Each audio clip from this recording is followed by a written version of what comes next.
It's Monday the 8th of November, Community Media Week, and we're here at the Peepul Centre with the guys from Action Deafness Books. Good morning, how are you? Good morning. Good. Right, could you introduce yourself, please? My name's Steve Crump, and I look after Action Deafness Books, which is a social enterprise that works to publish and distribute books on deafness, deaf issues. We cover a range of subjects such as British Sign Language, through to lip reading, through to the experience of deafness and such like.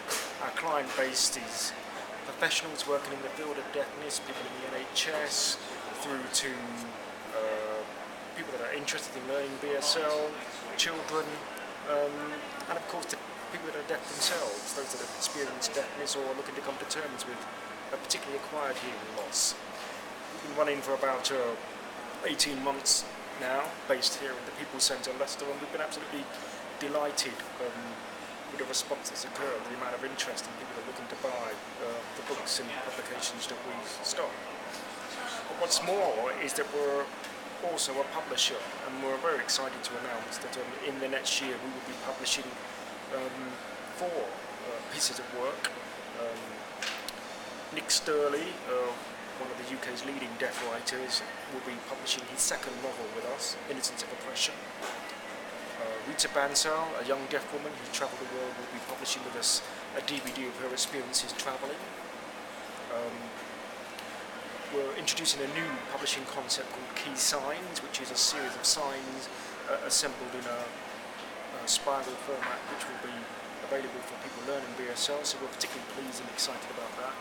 And last but not least, we'll be publishing a book on lip reading, which has been written by an emerging star in the publishing world, Lauren Metcalf. So we're really pleased to be working on that and looking forward to releasing that at some point next year. Should we go and speak to her now? There we go. That must be you. That's How are me. you? I'm very well. So, before you tell us about what you do here, tell us a little bit about the book that you're publishing next year. Must be quite excited about that. Yeah, very excited. I have a linguistics and phonetics background anyway, and in my work with Steve and with Action Deafness Books, and also me being responsible for the courses, I've discovered that lip reading courses are few and far between. There's a shortage of lip reading tutors, and it's a big issue within the deaf world. A lot of deaf organisations are talking about it. What we found was that there isn't actually a resource out there that hard of hearing people can use to actually practice lip reading at home. Perhaps they're not able to access a class for whatever reason. There are a lot of hard of hearing people that are of working age, therefore daytime courses are not accessible to them. It's not all about sort of hard of hearing being retired old people, so these people need a resource that they can use at home. So the idea is to put together a kind of teach yourself package with a book and a DVD that they can watch the speech sounds, learn the sounds that are easy to recognise, what sounds are hard to recognise, and actually just sort of have that skill for life that they can practice in their own home.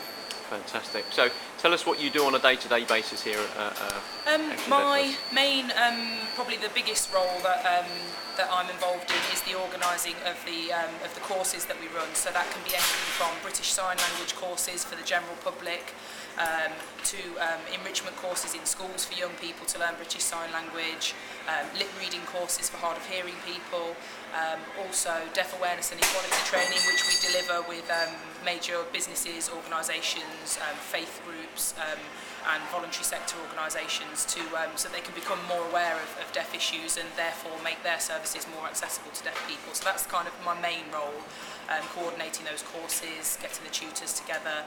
I also work with Steve and my other colleagues on Action Deafness Books. That can be going out to events with the range of books that we stock.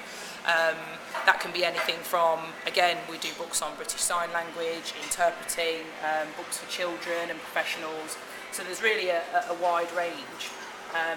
As Steve says, it's important that we're not just a bookshop. I mean, people can buy books in a variety of places, but we're trying to get a wide range of the best available literature on deafness and deaf issues all in one place, but also to produce new works and new published resources and to be able to fill gaps in the market that aren't being met at the moment, and it's really quite an exciting time for us with the different projects that we've got going, as Steve said.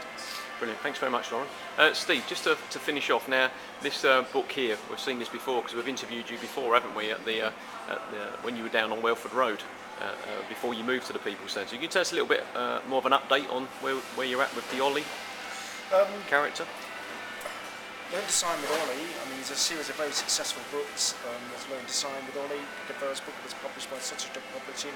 We've learned to sign and cook with Ollie, and also learn about nature, to sign about nature with Ollie. A new book coming out is Learn to Rap, Rhyme and Sign with Ollie, which will be featuring a range of rap dances, movements and signs. It will be accompanied by a DVD, and it will be an opportunity for children to learn sign language through rap, dance and music. And so we're really delighted to be working on that piece of work, and we hope that will add value to the existing Such Dog range, and further the partnership with Action Deafness Books. So all turning and burning, as they say. I mean, it must be great to be able to not only set up something like Action Deafness Books, but then to lead and go through, as well as promoting other people's books, to actually helping budding authors like Lauren here. I mean, where do you see Action Deafness Books going next? I think the significance about Action Deafness Books is that it is a publisher. It's also led by deaf people, for deaf and hearing alike. And so what we've got here is a unique combination of interests. You've got a group of people working together that actually know the subject, that know the field in which we're looking to work. We actually know the challenges and the issues faced by deaf people. And that's why we're particularly keen to support deaf authors and to get their work into the public domain and beyond. I guess what's really exciting for us now is that publishers, mainstream publishers, are coming to us and saying, we're just about to release this book on deafness or on British Sign Language or the experience of hearing loss as an older person. Will you carry this book? Will you market it? Will you push it? So I think that says to us that from an idea on the back of a fag packet 18 months ago, we're actually becoming established. And we're doing things that our competitors are not doing. We've actually made a distinct effort to capture the whole trade, and that's beginning to work well. And also apply the business model that we've developed to other activities and enterprises, including, for example, Action Deafness Technology, or Action Deafness Tech as we call it, which we've just launched. And that's about, again, deaf people working to say, well, what products do we use? What technological products do we use in terms of phone amplifiers, flashing doorbells, vibrating alarm clocks and so on? What do we know works? Do we use ourselves? And what can we actually bring together in one place as the recommended product line? Brilliant. Steve, thanks very much. Lauren, thank you. Thank you.